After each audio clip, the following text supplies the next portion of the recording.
Bismillahirrahmanirrahim. Assalamualaikum warahmatullahi wabarakatuh. Selamat pagi anak-anak menjelang siang ini. Mari kita belajar kembali ya, walaupun masa-masa pandemi seperti ini, tapi kita tidak boleh patah belajar. Kita tetap harus belajar karena belajar adalah merupakan fondasi untuk kehidupan yang akan datang. Anak-anakku sekalian, perlu kita sampaikan, kita pada hari ini akan menyampaikan bab yang berikutnya setelah virus kemudian bakteri, bahwa ada 6 bidang yang kita pelajari. Yang pertama adalah dunia virus ya. Yang kedua adalah dunia Monera. Yang ketiga adalah dunia Protista. Yang keempat adalah dunia jamur. Yang kelima adalah dunia Vente, tumbuh-tumbuhan. Yang keenam adalah dunia hewan atau animalia. Sekarang kita bahas tentang Monera, bahwa pengertian Monera itu dari kata bahasa Yunani yaitu moneres, yang artinya satu atau tunggal. Adapun ciri-ciri Monera adalah satu, bersel satu atau yang sering disebut dengan uniseluler. Dengan yang kedua adalah prokariotik, artinya tidak mempunyai membran inti sel. Inilah yang Monera itu. Kemudian Monera dapat dikelompokkan menjadi 2 golongan.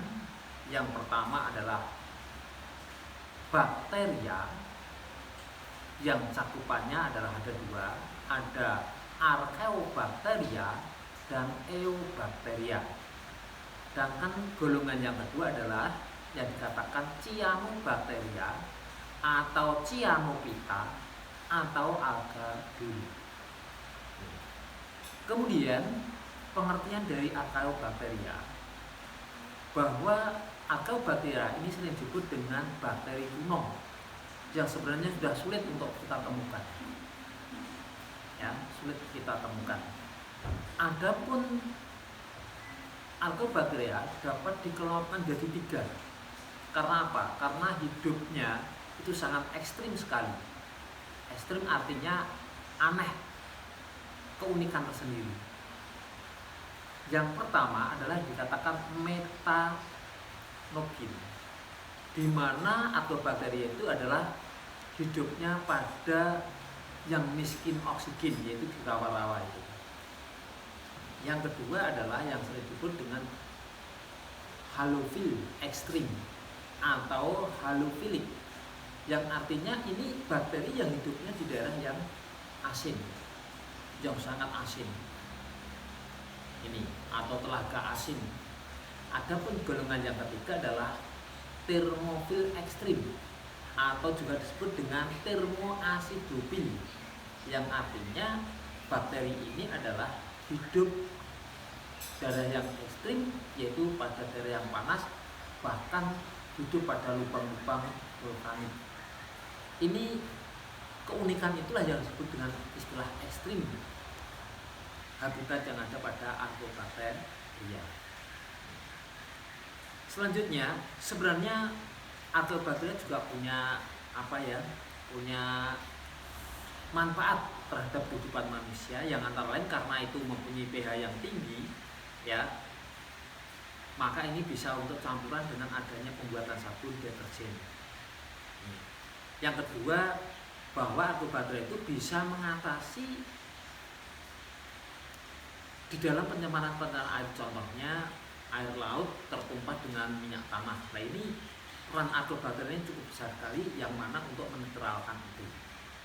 Yang ketiga, ini adalah bisa digunakan untuk mengubah pati jagung menjadi dektin atau sejenis karbohidrat. Ini peranan dari Archaeobacteria. Kemudian yang kedua adalah Eubacteria atau bakteri yang sejati. Apa sebenarnya bakteri yang sejati itu? Mempunyai ciri-ciri yang antara lain, bakteri itu adalah satu, dinding tubuh mengandung peptidoglikan. Yang kedua, habitatnya pada daerah-daerah yang lembab, itu bakteri-bakteri biasa itu. Nah ini yang penting adalah reproduksinya. Bahwa reproduksi bakteri bisa secara aseksual, ada bisa secara seksual, dan sering juga dengan istilah paraseksual. Apa paraseksual itu? Adalah pemindahan materi genetik dari bakteri satu ke bakteri yang lainnya. Ini yang dikatakan paraseksual. Nah, paraseksual ini ada 3 macam. Satu yang dikatakan dengan transformasi. Ini pindahnya, ya, pindahnya gen tadi, genetik tadi, itu pakai perantara, yaitu dengan fisiologinya. Jadi ini bisa pindah dengan perantara fisiologinya. Sedangkan cara yang kedua yang namanya konjugasi, itu perpindahannya melalui jembatan, jadi hubungan begitu. Kemudian yang ketiga dengan transduksi, itu pemindahan itu dengan perantara virus. Inilah yang dikatakan dengan 3 macam perkembangan seksual, ya, eubakteria dengan cara paraseksual. Kemudian kita lanjutkan macam-macam bakteri.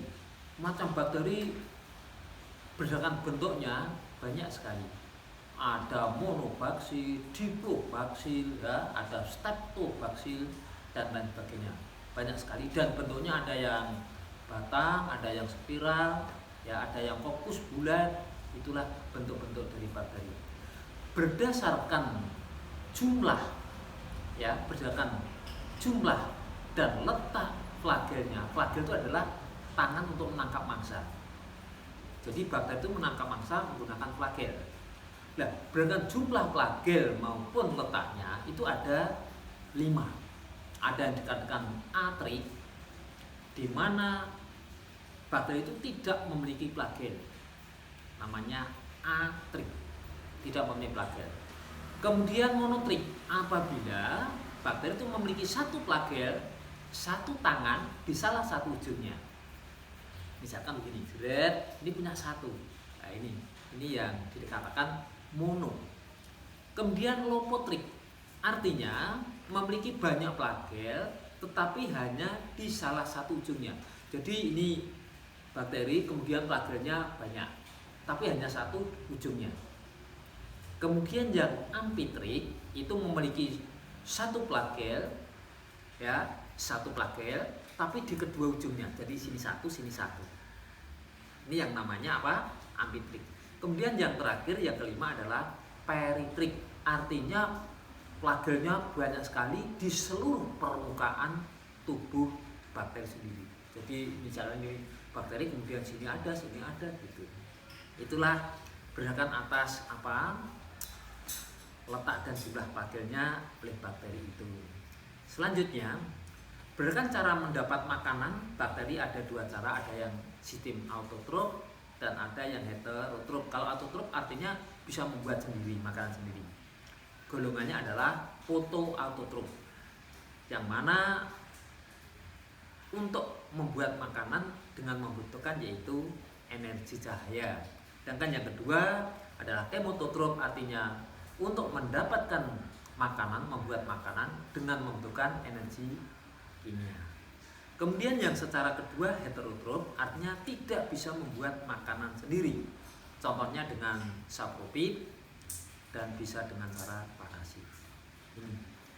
Kemudian selanjutnya, peranan bakteri bagi kehidupan banyak sekali sebenarnya. Ya, bakteri yang menguntungkan juga ada, yang merugikan juga ada, ya, seperti itu. Kemudian bakteri yang merugikan juga banyak, ya, juga banyak. Ini bisa dilihat dalam apa? Dalam literatur nanti ya. Kemudian kita lanjutkan bakteri yang bisa merusak pangan juga banyak, nanti dilihat dalam itu ya. Kemudian ini yang penting, cara pengawetan makanan agar terhindar dari serangan bakteri. Sebenarnya yang membuat basi makanan itu dari bakteri. Sehingga kalau apabila makanan itu jauh dari bakteri, maka makanan itu akan awet. Nah, bagaimana cara mengawetkan makanan seperti itu? Dengan cara beberapa cara. Satu, makanan perlu disterilisasi atau pasteurisasi. Ya, disterilkan.